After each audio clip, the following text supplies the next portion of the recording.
When you want your spring break to feel like... and your kids' pool day to feel like... and your hotel bed to feel like...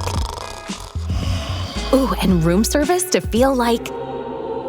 because at Hilton, hospitality feels like... Your cabana's ready. Would you like fresh towels? It matters where you stay. Book now at Hilton.com. Hilton, for the stay. Listen, all you New Yorkers.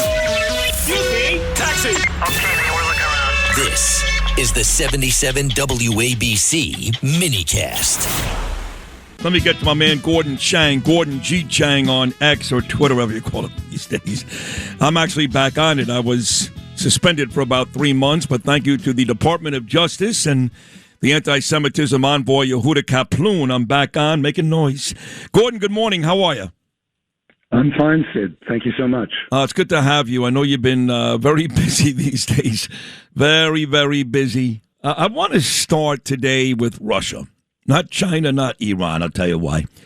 We are in year 5 of that Russia-Ukraine conflict. It doesn't seem like this thing is going to end or even slow down, for that matter, anytime soon. And this is the really bad news if you're hoping for that. And if I'm wrong, just correct me, Gordon.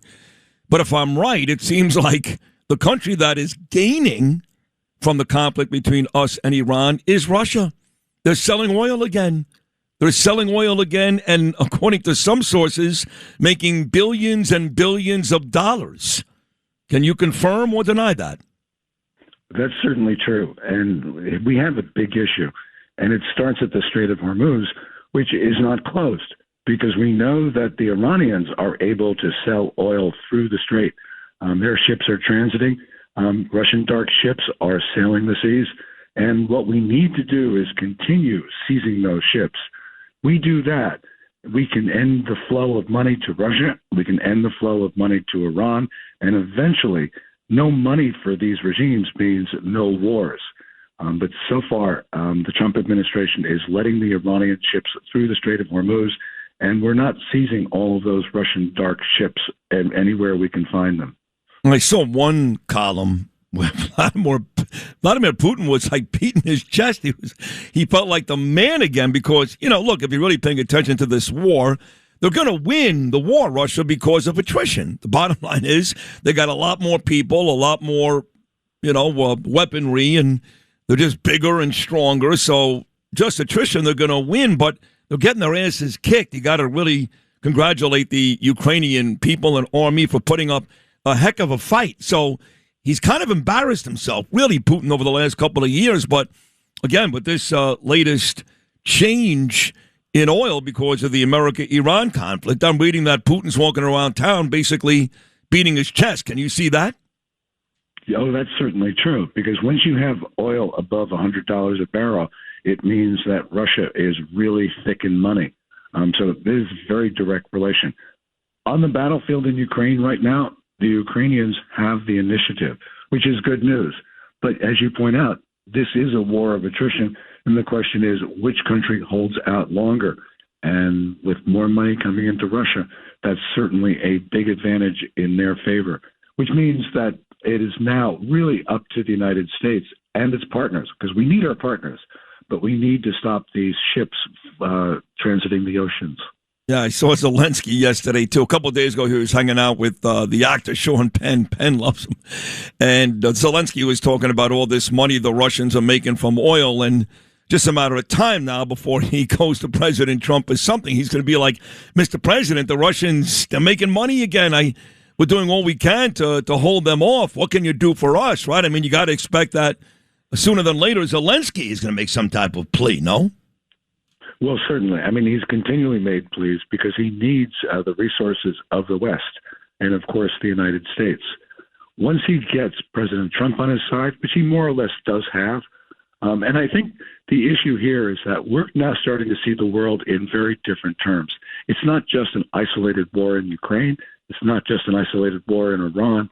What we're having is a global conflict, and that means we have to choose sides. We're going to obviously choose Ukraine. And the bad guys, the bad actors, Russia, China, Iran, North Korea, they're working very closely. We have to as well. Gordon Chang. You can follow Gordon on X at Gordon G. Chang. So, I know you got a cold. You sound great, though. Don't worry. You're doing great.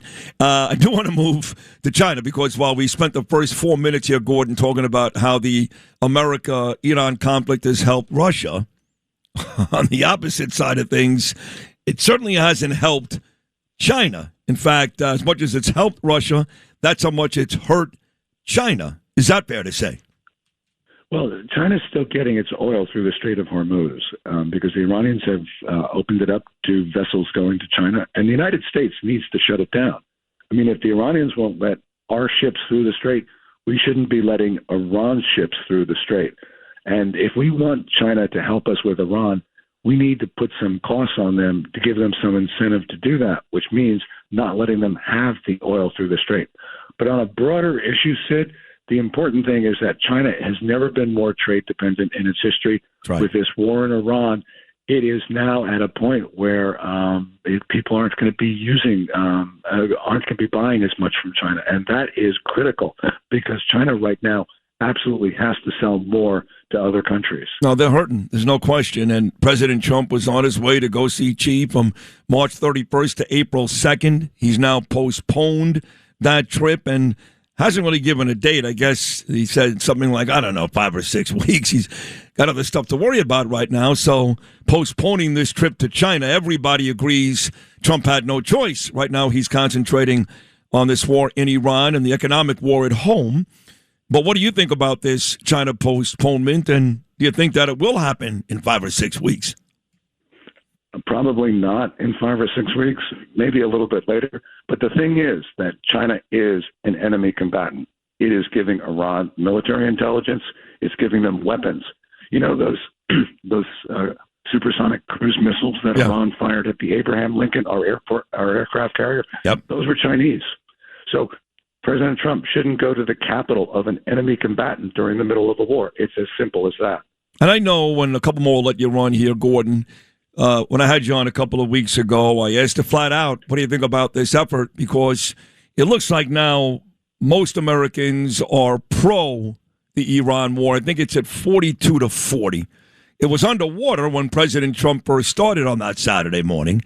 But I think Americans, they wake up. They're smart. You know, they stop listening to Megyn Kelly and Marjorie Taylor Greene and Tucker Carlson, and they do their homework and they find out, you know what, this is a worthwhile effort. It's close, but right now the edge does go to pro-war.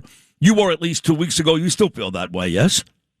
Oh, certainly. We learned that the Iranians not only have a lot of enriched uranium, they also have the components for a Wasan-15 missile.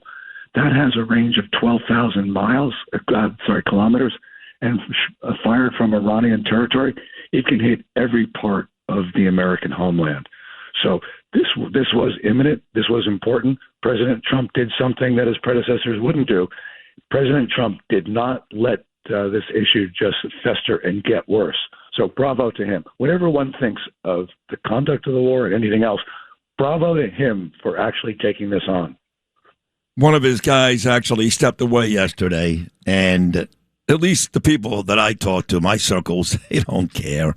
They didn't even know who this guy was. But, of course, the liberal networks are making a big deal out of it. One of my friends already texted me this morning, oh, man, this is really bad for Trump. This is really bad. Joe Kent quit. People are going, who? Joe Kent? Yeah, Joe Kent quit. He's his big spy. He's the director of national counterterrorism, and, you know, it's a big deal. And he says that there was no imminent threat, and he quit. And I know that's been the argument for folks who are against this, that there was no imminent threat. For me, it depends on your definition of imminent. You know, is that 6 months? Is that 5 years? Is it okay to blow up Israel or parts of America in 5 years? It's not okay with me. But I guess my contention here is that most Americans have no idea who Joe Kent is, and they don't care. Am I wrong? You know, most Americans didn't know who he was. I mean, yes, he's the director of counterterrorism, and he can have a disagreement with President Trump. This is a free society, but Kent is wrong. And the reason is that Iran was close to nuclear weapons. It had the missiles to hit the United States. This was not good for us. And, the question is, are we going to prohibit the president of the United States from defending us until the very last moment when the Iranians were threatening to kill tens of millions of Americans? Of course not. President Trump did the right thing in dealing with a threat, whether it was imminent or not. I have no respect for these people who just quit, Gordon, Marjorie Taylor Greene, and Joe Kent and these people. You got an issue. Okay, you're allowed. It's America. We're not going to shoot you for disagreeing with Trump, but at least finish out your job, do the best you can, and then be a pussy and go home. But, well, I don't know. What are you taking for this? What do you got? Tea, or what is Lydia making for you? What do you got? She's giving me honey and lemon and ginger, and eventually my throat will heal, but it's taking a little bit of time. How long have you had this for? A couple of weeks? No, just a couple of days. Okay, because you can't stop talking because you are, and I don't say this to patronize you, you are the best source of information we have in this country, maybe anywhere in the world. So you got to you got to keep talking. So, and you did a great job with me this morning. You may not feel great or sound like yourself, but you did a terrific job, as you always do. So thank you so much. Well, thank you so much, Sid. I really appreciate it. And I'll never give up an opportunity to talk to you, even when I'm dead. Oh, God, I love you. Don't go there, Gordon. I love you. Well, you feel better, okay? Give Lydia my best, and you're just great. So thank you so much. Take care, okay? There he is, the great Gordon Chang, and I recommend you follow Gordon on X at Gordon G. Chang.